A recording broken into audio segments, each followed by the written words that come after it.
2024 లేదా 25లో డిగ్రీ లేదా బీటెక్ చదివారా? సాఫ్ట్‌వేర్ జాబ్ కోసం ఎదురు చూస్తున్నారా? అయితే కోడ్ జ్ఞాన్ 100 డేస్ కోర్సులో చేరండి. జాబ్ సాధించండి. నమస్తే, వెల్కమ్ టు సుమన్ టీవీ. నేను మీ యాంకర్ శ్రీ. ప్రజెంట్ మనం చూస్తున్నాం నిమిషప్రియకి ఇంకో 2 రోజులు మాత్రమే ఉంది ఉరి శిక్ష అమలు అవ్వడానికి. అండ్ దానికి సంబంధించి తనకు శిక్ష తప్పే మార్గం లేదంటారా? దీని గురించి ఈ రోజు ఇన్ డీటెయిల్గా మనతో మాట్లాడడానికి హైకోర్టు అడ్వకేట్ అలగిరి రవీంద్రనాథ్ గారు ఉన్నారు. అడిగి తెలుసుకునే ప్రయత్నం చేద్దాం. నమస్కారం సార్. నమస్తే అండి శ్రీ గారు. సార్, యమన్ కేరళ నర్స్ నిమిషప్రియ ఉరిశిక్షకు మరో 2 రోజులు మాత్రమే ఉంది అని చెప్పొచ్చు.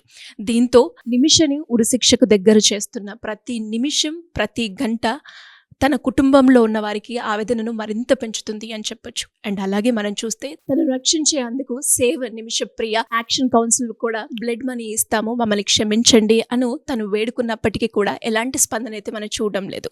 అండ్ దీన్ని బట్టి మనం అర్థం చేసుకోవచ్చా అంటే శిక్ష తప్పే మార్గం అసలు కనిపించట్లేదు. ఎలా ఉండబోతుంది? ఇంకా 2 days మాత్రమే ఉంది. దీన్ని ఎలా మనం చూడాల్సిన అవసరం ఉందంటారు సార్? గడిచిన కొద్ది రోజులుగా మనం న్యూస్లో చూస్తున్నాం. నిమిషప్రియ కేరళ నర్స్, ఈమెకి మరణదండన విధిస్తూ, అంటే ఆమెకు ఉరిశిక్షణ విధిస్తూ యమన్ దేశం తీసుకున్నటువంటి చర్యల్లో భాగంగా యావత్ భారతదేశం మొత్తం కూడా దీనికి సంబంధించి అటు పార్టీలకు అతీతంగా కాంగ్రెస్ పార్టీ, అదేవిధంగా సిపిఎం, ఇప్పుడున్నటువంటి ప్రతి ఒక్క పార్టీలు కూడా భారతదేశ వ్యాప్తంగా ఆ యొక్క ఉరిశిక్ష నిలుపుదల చేయడం కోసం చెప్పి భారతదేశం ప్రయత్నాలు చేస్తుంది. దీనికి సంబంధించి ముఖ్యంగా మెహబూబ్ ముఫ్తీ అని చెప్పి మనకి ఎవరైతే ఉన్నారో కాశ్మీర్, ఆమె ఆధ్వర్యంలో ఒక కమిటీ కూడా ఏర్పాటు చేశారు. ఈ కౌన్సిల్ని ఏర్పాటు చేసుకున్నారు. నిమిషప్రియ కౌన్సిల్ అని చెప్పి ఒక కౌన్సిల్ని ఏర్పాటు చేసి, సేవ్ నిమిషప్రియ కౌన్సిల్ని ఏర్పాటు చేసి ఈ దియా ట్యాక్స్ అంటారు, దియా అంటారు, లేకపోతే దాన్ని బ్లడ్ మనీ అంటారు. బ్లడ్ మనీ ఇచ్చి ఆమెను సేవ్ చేద్దామని తీవ్రంగా ప్రయత్నాలు చేస్తున్నారు. చాలా మందికి బ్లడ్ మనీ అంటే ఏంటని చాలా మందికి ఈ యొక్క సిరీస్ ఫాలో అయ్యే వాళ్ళకి డౌట్ రావచ్చు. దాన్ని వివరించే ప్రయత్నం చేస్తాను. ముస్లిం దేశాలకి షరియత్ చట్టం అని ఉంటుంది. అంటే సౌదీ అరేబియా కానీ, యమన్, కువైట్, అబుదాబి, ఈ యొక్క మొత్తం చాలా వరకు ఉన్నటువంటి ముస్లిం దేశాల్లో షరియత్ని ప్రకటిస్తున్నటువంటి దేశాలంట్లో కూడా ఒక చట్టం ఉంటుంది. ఆ చట్టం ఏంటంటే దాన్ని బ్లడ్ మనీ అంటారు. వాళ్ళు ఉర్దూ భాషలో దాన్ని దియా అని అంటారు. DIYYA దియా అని అంటారు. అంటే ఏంటంటే ఇటువంటి సందర్భాల్లో ఉరిశిక్ష విధించేసిన సందర్భాల్లో వాళ్ళని రక్షించడం కోసం చెప్పి ఎవరైతే బాధితుడు ఉన్నాడో బాధితుల కుటుంబీకులు కానీ కొంత కాంపెన్సేషన్, నష్టపరిహారానికి అంగీకరిస్తే ఆ యొక్క ఉరిశిక్షను కూడా నిలుపుదల చేసే విధంగా ఉంటుంది. అంటే వాళ్ళు యాక్సెప్టెన్స్ ఇచ్చారు, ఓకే వీళ్ళని క్షమించేద్దాం, ఆ పర్సన్స్ని క్షమించేద్దాం, మమ్మల్ని చంపిన వ్యక్తిని కూడా క్షమించేద్దాం అని చెప్పి వాళ్ళు క్షమిస్తూ దానికి సంబంధించి వాళ్ళ కుటుంబీకులు ఎవరైనా నష్టపరిహారాన్ని తీసుకున్నట్లయితే ఆ నష్టపరిహారాన్ని ఇక్కడ బ్లడ్ మనీ అంటారు, లేకపోతే దియా అని అంటారు. దాన్ని అంగీకరిస్తే తప్పనిసరిగా ఇప్పుడున్నటువంటి ఆ యొక్క ఉరిశిక్షను నిలుపుదల చేసే అవకాశం ఉంది. 2020లోనే మనకి యమన్లో నిమిషప్రియ మీద ఉరిశిక్షను నమోదు చేసినప్పుడు కూడా తర్వాత అనేక రకాల ట్రయల్స్, కోర్టులో ఉన్నటువంటి ట్రయల్స్ చేసిన తర్వాత రేపు వస్తున్నటువంటి జూలై 16వ తారీఖు నాడు ఆమెకు ఉరిశిక్ష విధించమని చెప్పి ఆ దేశపు కోర్టులు ఆమెను ఆదేశించడం జరిగింది. అంటే ఈరోజు చూస్తే ఓన్లీ జస్ట్ ఒక 48 hours మాత్రమే ఉంది, కొన్ని గంటల్లో మాత్రమే ఉంది. కానీ భారతదేశంలో ఉన్నటువంటి అనేక మంది ఆమె యొక్క ప్రాణాన్ని నిలుపుదల చేయాలని చెప్పి ఆ బాధిత కుటుంబీకుడు ఎవడైతే ఆ విక్టిమ్ ఎవడైతే ఉన్నారో వాళ్ళకు ఫ్యామిలీ మెంబర్స్కి చాలా వరకు వీళ్ళు సంప్రదింపులు చేస్తున్నారు. ఈవెన్ 8.5 కోట్ల రూపాయలు కూడా ఆఫర్ ఇవ్వడం జరిగింది. అంటే అక్కడ చట్టం ఉంది. భారతదేశంలోని చట్టాల్లో ఈ బ్లడ్ మనీ అనే కాన్సెప్ట్ లేదు, దియా అనేటువంటి కాన్సెప్ట్ లేదు. కానీ ఆ దేశాల్లో దీనికి సంబంధించినటువంటి చట్టాలు ఉన్నాయి. నాట్ ఓన్లీ యమన్ ఒక్కటే కాదు, యమన్ యొక్క క్యాపిటల్ సనా క్యాపిటల్, అంటే సనాలో ఉన్నటువంటి ఏదైతే క్యాపిటల్లో ఉన్నటువంటి వీళ్ళు ఉన్నారో అక్కడ దీని గురించి తీవ్రంగా చర్చిస్తున్నారు. అంటే ఆ దేశంలో పత్రికలతో రోజు ఇదే వార్తగా ప్రధానంగా చెప్పుకుంటూ వెళ్తున్నారు. ముఖ్యంగా ఈ ముస్లిం కంట్రీస్ అన్నింటిలో కూడా ఈ షరియత్ అనే చట్టం ఉంది. ఈ షరియత్లో ఈ ఆప్షన్ ఉంది. మరి సో భారతదేశం వ్యాప్తంగా ఉన్నటువంటి పార్టీలకు అతీతంగా భారతదేశం, ఈవెన్ మోడీ గారు కూడా ఒక సందర్భంలో మాట్లాడడం జరిగింది. అయినప్పటికీ కూడా వాళ్ళు అక్కడ స్పందించకుండా ఆ బాధిత కుటుంబీకులు ఇప్పటివరకు కూడా స్పందించింది. నేను సూటిగా ఒకటే అడుగుతున్నాను, ప్రపంచవ్యాప్తంగా ఉన్న ముస్లిమ్స్ అందరికీ ఒకటే ప్రశ్న వేస్తున్నాను. చంపించే హక్కు ఎవరికి లేదు. తప్పు చేశారా ఇంకొకట పక్కన పెట్టండి కాసేపు. ఇక్కడ మీ దగ్గర చట్టం, మీ షరియత్ చట్టం ప్రకారం దియా అన్నది ఉంది. అంటే బ్లడ్ మనీ కాన్సెప్ట్ మీరే ఇంట్రడ్యూస్ చేసుకున్నారు. అంటే మాది ఎంతో శాంతి మతం, మా యొక్క చట్టాలు ఎంతో శాంతిగా ఉంటాయని మీరు చెప్పుకున్నటువంటి, ప్రపంచానికి శాంతి బోధించేటువంటి ఏదైనా ఉందంటే మా ఇస్లాం చట్టాలు, మా ఇస్లాం షరియత్ చట్టాలు అంటున్నారే. మరి అటువంటి సందర్భంలో ఒక దేశం, అంటే ఇక్కడ భారతదేశం మొత్తం కూడా ఇది స్పందిస్తుంది. ఈ యొక్క విషయానికి సంబంధించి, నిమిషప్రియ విషయానికి సంబంధించి ఆమె ఎందుకు చేశారో చేశారో కూడా చాలామంది కారణాలు తెలుసు. ఆ మహమ్మద్ అబ్దుల్లీ అని చెప్పినట్టు ఆ పర్సన్ తోటి ఎందుకు చంపాల్సి వచ్చింది, ఎలా చంపాల్సి వచ్చింది, ఆమెను ఏ రకంగా చంపి ఏ రకంగా చేశారు, ఓకే దాని గురించి ఉంటుంది. దానికి మరణదండనే శిక్ష కాదు, దానికి వేరే ప్రత్యామ్నాయం ఉండాలని మీరే రాసుకునేటప్పుడు గడిచిన కొద్ది రోజులుగా భారతదేశ వ్యాప్తంగా మన ప్రధానమంత్రి మోడీ గారి స్థాయిలో కూడా దీనికి స్పందిస్తున్న సమయంలో కూడా ఇప్పటికి కూడా బాధిత కుటుంబీకులు ఇప్పటికి కూడా రెస్పాండ్ అవ్వకుండా అలా వెయిట్ చేస్తున్నారంటే ఇక్కడ మీరు ఏం చెప్తున్నారు? మీరేమో షరియత్ చట్టాలని చెప్తారు, మేము భారతదేశంలో మా హైందవ చట్టాలంటూ ప్రత్యేకంగా లేవు, కానీ భారతదేశంలో రాజ్యాంగంలో ఉన్నటువంటి మా చట్టాలకు లోబడి మనం చేసుకున్నప్పుడు కూడా మా మత ప్రాతిపాదికంగా ఉన్నటువంటి చట్టాలు ఇవన్నీ కూడా. కానీ మత ప్రాతిపాదిక అంటే మీరు శాంతి మతం అంటారు, మేము శాంతిని కోరుకుంటాం, ఎప్పుడు అల్లా అందరినీ మంచిగా కోరుకుంటాం అనుకునేటప్పుడు ఈరోజు ఈ వ్యక్తి నిమిషప్రియ, ఆమె జస్ట్ డేట్ ఆఫ్ బర్త్ కూడా 1989లో పుట్టిందంటే అప్రాక్సిమేట్లీ ఆమె 34-35 సంవత్సరాల వయసు, ఒక నర్సు. అక్కడికి వెళ్ళి భారతదేశం కాకుండా అక్కడికి వెళ్ళి మెడికల్ కౌన్సిల్ ఏర్పాటు చేసి అక్కడ క్లినిక్ ఏర్పాటు చేసి కొంతమందిని బాగుపరచడం అనుకున్న సందర్భంలో సరే అతను ఏ రకంగా చేశాడు అనేది మనకు అన్ని విషయాలు తెలుసు.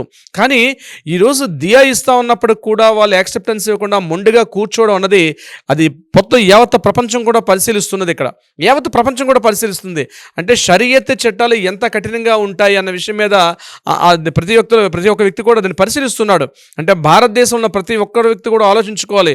ఈరోజు భారతదేశం అంటే ప్రజాస్వామ్య దేశంలో పిచ్చి బాగుడుకోతులు పిచ్చి ప్రగల్భాలు పలుకుతుంటారే మీరందరూ కూడా, వీళ్ళందరూ అర్థం చేసుకోండి. భారతీయ చట్టాలకి ప్రపంచంలోని మిగిలిన చట్టాలకి ఎంత తేడా ఉంటుందో అక్కడ ఉంటే తెలుస్తుంది. ఆ ప్రాంతంలో ఉంటే, ఆ ప్రాంతంలో నివసిస్తే, ఆ ప్రాంతంలో అక్కడ ఏదో తప్పులు చేస్తే ఎలా ఉంటుందో మీకు అర్థమవుతుంది.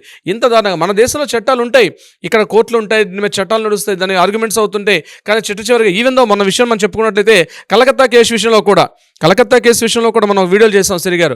ఆ వీడియోలో కూడా కలకత్తాలో అతను చేశాడని చెప్పి అనేక నిరూపితమైనప్పుడు కూడా అతని తరపున మాట్లాడడానికి కూడా అడ్వకేట్స్ని ప్రమోట్ చేస్తుంది. ఈవెన్ హంతకుడు తరపున కూడా మాట్లాడడానికి వాయిస్ ఇక్కడ అడ్వకేట్స్ని అపాయింట్ చేస్తుంది మన గవర్నమెంట్. అన్ని రకాలుగా చేసినప్పుడు కూడా చివరిగా కోర్టు యావత్ దేశం మొత్తం కూడా ఉరిశిక్ష విధించమని చెప్పి ఎంతో అడిగినప్పుడు కూడా కోర్టులో ఉన్న చట్టాలు ఇతను చేశాడు కరెక్టే, కానీ ఇతను ఉరిశిక్ష ఎందుకు వేయకూడదు, దాన్ని కేవలం యావజ్జీవ కారాగార శిక్ష మాత్రం ఎందుకు వేయాలని చెప్తూ మనం ఆ రోజు మన జడ్జిమెంట్ తీర్పులు కూడా మనం వినడం కూడా జరిగింది, మనం వీడియోలు కూడా చేసుకున్నాం. మరి ఇటువంటి సందర్భాల్లో మరి అదే ఇతర దేశాల్లో ముస్లిం దేశాల్లో ఈరోజు ఒక దేశం మొత్తం అడుగుతుంది కదా ఒక వ్యక్తి కోసం, అంటే ఒక వ్యక్తి మానవతా విలువలు, ఒక హ్యుమానిటీ వాల్యూస్ అని చెప్పి మానవతా విలువలకి ఇతరత్రా ఉన్నటువంటి షరియత్ చట్టాలకి మధ్య ఇప్పుడు ఒక ఫైటింగ్ నడుస్తున్నట్టుగా నేను చెప్తాను మీకు. నేను 100% మాట్లాడుకోవాల్సిందే. ఎందుకంటే ఒక దేశవ్యాప్తంగా ఉన్నటువంటి ప్రజలందరూ కూడా కులాలకు వ్యతిరేకంగా, మతాలకు వ్యతిరేకంగా, మన దేశంలో ఉన్న ప్రతి ఒక్క వ్యక్తి, ముఖ్యంగా పార్టీలకు అతీతంగా కాంగ్రెస్ పార్టీ, సిపిఎం అన్ని పార్టీలు కలిసి ఈరోజు సార్ ఇలా చేస్తే బాగుంటుంది, ఈ యొక్క నిమిషప్రిని ఎలాగైనా సేవ్ చేయాలనే ఉద్దేశంతో ఒక కౌన్సిల్ ఏర్పాటు చేసుకున్నారు, ఫండ్ రైజ్ చేశారు. ఆ ఫండ్ రేపు 16 తారీఖులో ఇస్తేనే ఆ అమ్మాయి యొక్క ప్రాణాలు కాపాడుకునే అవకాశం ఉంటుంది. 16 తారీఖులోగా వాళ్ళు యాక్సెప్టెన్స్ ఇవ్వకపోతే, ఎవరైతే బాధిత కుటుంబీకుడు ఉన్నాడో, ఎవరైతే మహమ్మద్ అబ్దుల్ అని చెప్పి ఎవరు చనిపోయాడో వాళ్ళు కానీ యాక్సెప్టెన్స్ ఇవ్వకపోతే తప్పనిసరిగా ఆమె ఉరిశిక్ష తీస్తారు అక్కడ. ఇక నో డౌట్ ఎట్ ఆల్ ఆ రోజు 16 తారీఖు మళ్ళీ 17 తారీఖు ఆమె ఉదయాన్ని కూడా చూడలేని పరిస్థితి వస్తుంది. అత్యంత దారుణమైన పరిస్థితి. చేసింది కరెక్టే, తను చేసేందుకు ప్రాణానికి ప్రాణం అంటే కత్తికి కత్తి అన్నట్టుగా ఇప్పుడు ప్రాణం తీశారు కాబట్టి ప్రాణానికి ప్రాణం తీయాలన్నటువంటి ఏదైతే ఈ షరియత్ చట్టాలు ఉన్నాయో మారాల్సిన పరిస్థితి కూడా ఉంటుంది దేశంలో. అంటే మారుతున్న ప్రజాస్వామ్య దేశం, మనం భారతదేశాన్ని చూసైనా నేర్చుకోవాల్సింది. అందుకనే విశ్వగురుస్థానంలో ఉన్నటువంటి భారతదేశాన్ని చూసైనా నేర్చుకోవాల్సిన పరిస్థితి వస్తుంది. ఈరోజు భారతదేశంలో ఇన్ని రాష్ట్రాలు, ఇన్ని రకరకాల కులాలు, రకరకాల వర్గాలు, రకరకాల మతాలు, ఇన్ని రకాలు ఉన్నప్పుడు కూడా ఒక ఏకీకృత కొన్ని సంఘటనకు వచ్చేటప్పటికీ అందరం కూడా మద్దతు తెలుపుతున్నారు. నిమిషప్రియ చేసింది తప్పే కావచ్చు, కానీ ఆవిడకి ఉరిశిక్ష విధించడం కరెక్ట్ కాదు, యమన్ లాంటి దేశంలో ఉరిశిక్ష విధించడం కాదని చెప్పి. అంటే ఇక్కడ నేనే కోణంలో చూస్తున్నానంటే షరియత్ చట్టాలు, భారతదేశ చట్టాలకి నేను యాజ్ బీయింగ్ అడ్వకేట్గా మాట్లాడుకుంటే అక్కడ కొన్ని సందర్భాల్లో మన వాళ్ళు ఆవేశపడతారు. ఏదైనా గట్టిగా గొడవైతే సార్ కన్నుకు కన్ను చేయికి చేయి తీసేయాలి, ఇటువంటి చట్టాలు అమల్లో రావడం ఈజీయే, కానీ వచ్చిన తర్వాత దానికి రిజల్ట్ వచ్చేసరికి ఎవరో ఇబ్బంది పడరు, మనమే ఇబ్బంది పడతాం. షరియత్ చట్టాలకి భారతీయ చట్టాలకి అంత తేడా ఉంటుంది. ఈరోజు 8.5 కోట్ల రూపాయలు ఆఫర్ ఇస్తున్నప్పుడు కూడా వాళ్ళు ఇంకా బాధిత కుటుంబీకులు యాక్సెప్టెన్స్ ఇవ్వకుండా ఈ లాస్ట్ మినిట్ 16 తారీఖు అంటే ఇంకొక 45 గంటల్లో ఉరిశిక్షకి సిద్ధపడిపోతున్నటువంటి ఆ అమ్మాయి ఎవరైతే నిమిషప్రియ ఉన్నారో ఆమె జీవితం అన్నది డోలయామని స్థితి ఊగుతోంది. అటో ఇటువైపు అంటే ప్రాణం తీస్తారా లేకపోతే ఆ బాధిత కుటుంబీకులు భిక్ష పెడతారంది, ప్రాణభిక్ష పెడతారంది. ఎక్కడ ఎలా ఉండాలంటే మన భారతదేశంలో ఇటువంటి ఉరిశిక్ష చేయాలంటే ఒక భారతదేశంలో ఉరిశిక్ష లాంటి ఒక కంపోజ్ చేసింది పొరపాటు అంటే ఆ ఉరిశిక్షని ఫైనల్గా వెళ్ళడానికి ఉరిశిక్ష అమలు అవుతుంది. సుప్రీంకోర్టు జడ్జిగా దాన్ని ఉరిశిక్షగా చేస్తే మరలా అక్కడి నుంచి రాష్ట్రపతి గారికి నివేదిస్తారు. రాష్ట్రపతి చేతిలో ఉంటుంది. క్షమాభిక్ష క్షమాభిక్ష పెట్టాలా, కంటిన్యూ చేయాలని చెప్పి. ఎంతో దారుణమైనటువంటి కృత్యాలు చేస్తే కానీ మన భారతదేశంలో ఉరిశిక్షలు తీసే సందర్భాలు చాలా తక్కువ. ఉరిశిక్ష క్షమాభిక్ష కూడా ఒకవేళ మళ్ళీ రివిజన్ చేసుకోమని చెప్పి రాష్ట్రపతి స్థాయిలో ఉన్న వ్యక్తి కూడా మళ్ళీ వెనక్కి పంపిస్తారు. రాష్ట్రపతి క్షమాభిక్ష పెట్టే అధికారం కూడా ఉంటుంది. కానీ ఆ దౌర్భాగ్యపు దేశాల పరిస్థితి అంటే తెలియదు. కానీ యమలాంటి దేశంలో ఎవరైతే బాధిత కుటుంబీకుడు ఉన్నా ఆ కుటుంబీకుడు క్షమాభిక్ష మీద వీళ్ళ జీవితాలు ఆధారపడి ఉన్న సందర్భాలు ఉన్నాయి. ఇదే సందర్భంలో ఒకసారి మనం గుర్తుపెట్టుకోవాలి, సోనియా గాంధీ లాంటి వ్యక్తిని మనం గుర్తుపెట్టుకోవాలి.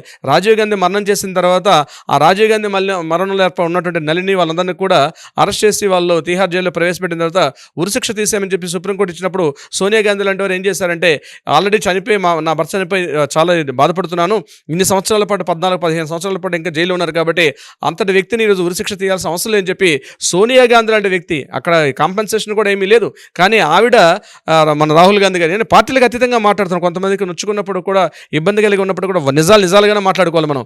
అటువంటి సందర్భంలో కూడా సోనియా గాంధీ గారు ఏమన్నారంటే ఈజీగా వాళ్ళు ఉరిశిక్ష తీయాల్సిన అవసరం లేదని చెప్పి సోనియా గాంధీ వైపు నుంచి కూడా మాట్లాడింది. సోనియా గాంధీ గారు లాంటి హుందాతనంలో మాట్లాడడం జరిగింది. సో ఇక్కడ ఆ హుందాతనం అన్నది మన బ్లడ్లో ఉండాలి. చట్టాలు రాసుకున్నంత మాత్రాన కలిగేది కాదు. వ్యక్తుల్లో మానవతా విలువలు ఉండాలి. మనం ఏదైతే గ్రంథాలు చదువుతున్నామో, మనం ఏ గ్రంథాలు అయితే పాటిస్తున్నామో మన బ్లడ్లో కూడా వాటిని మనం డైజెస్ట్ చేసుకున్నప్పటికే ఆ హ్యూమన్ వాల్యూస్ ఉంటాయి. ఇప్పుడు హ్యూమన్ వాల్యూనా లేకపోతే షరియత్ చట్టం అన్నది ఇప్పుడు సందిగ్ధ అవస్థలు ఉంది. నేనైతే బీయింగ్ అన్ అడ్వకేట్గా నేను ఈ వేదిక మీద చెప్పేది, ఎంత తొందరగా వీలైతే ఆమె నిమిషప్రియ గారిని అక్కడ విడుదల చేసి ఆమెకు ప్రాణభిక్ష పెడితే మంచిదని నేను అనుకుంటున్నాను. బట్ తర్వాత ఏం జరుగుతుంది మన కాలం నిర్ణయిస్తుంది. శ్రీ గారు మీరు అన్నట్టుగానే యావత్ దేశం మొత్తం కూడా తన ప్రాణభిక్ష కోసమే ఎదురు చూస్తున్నారని చెప్పొచ్చు. అండ్ అదే ప్రయత్నంగా మనం కూడా దేవునికి ప్రార్థిద్దాం సార్, తనకి ఉరిశిక్ష నుంచి బయటపడాలి అని. Anyways thank you sir, thank you so much. Thank you so much Shri గారు. సుమన్ టీవీలో మీ పర్సనల్ అండ్ బిజినెస్ ప్రమోషన్స్ కోసం కింది నెంబర్కి కాంటాక్ట్ చేయండి.